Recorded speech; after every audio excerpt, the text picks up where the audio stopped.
ప్రయాణాల్లో అప్పుడప్పుడు కొందరు ప్రయాణికులకు చేదు అనుభవాలు ఎదురవుతూ ఉంటాయి. కొందరిని తోటి ప్రయాణికులు ప్రవర్తన ఇబ్బంది పెడుతుంది, మరికొందరిని సిబ్బంది ప్రవర్తన ఇబ్బందులకు గురిచేస్తుంది. కానీ తాజాగా చైనాకు చెందిన ఓ ప్రయాణికుడిని మరో ప్రయాణికుడి సోమరితనం ఎయిర్లైన్ సిబ్బంది నిర్లక్ష్యం గాయపడేలా చేసింది. దాంతో అతను నష్టపరిహారం కోరుతూ ఎయిర్లైన్స్పై దావా వేశాడు. చైనాలోని సదరు ఎయిర్లైన్స్కు చెందిన విమానం ఎక్కిన ప్రయాణికుడికి చేదు అనుభవం ఎదురైంది. అతడు కూర్చున్న సీట్లోని ఓ సూది అతని వేలుకు గుచ్చుకుంది. దాంతో రక్తస్రావం అయింది. గమనించిన ఎయిర్లైన్ సిబ్బంది అతడికి వెంటనే ప్రథమ చికిత్స చేశారు.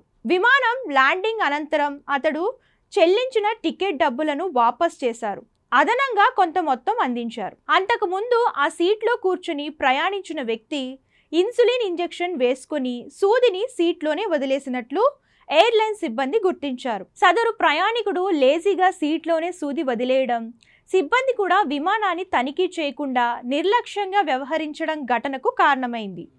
సూది గుచ్చుకున్నందుకు టికెట్ డబ్బులు వాపస్ చేసినా, కొంత మొత్తం నగదు చెల్లించినా బాధిత ప్రయాణికుడు సంతృప్తి చెందలేదు. ఈ ఘటన ద్వారా తాను ఎంతో మానసిక క్షోభకు గురయ్యానని, భవిష్యత్తులో అవసరమైతే చికిత్సకు ఖర్చును కూడా ఎయిర్లైన్సే భరించాలని, అందుకు 1,30,000 యువాన్లు అంటే 15 లక్షలకు పైగా చెల్లించాలని డిమాండ్ చేశారు. అందుకు సదరు సంస్థ నిరాకరించింది. దాంతో అతడు న్యాయస్థానంలో దావా వేశాడు.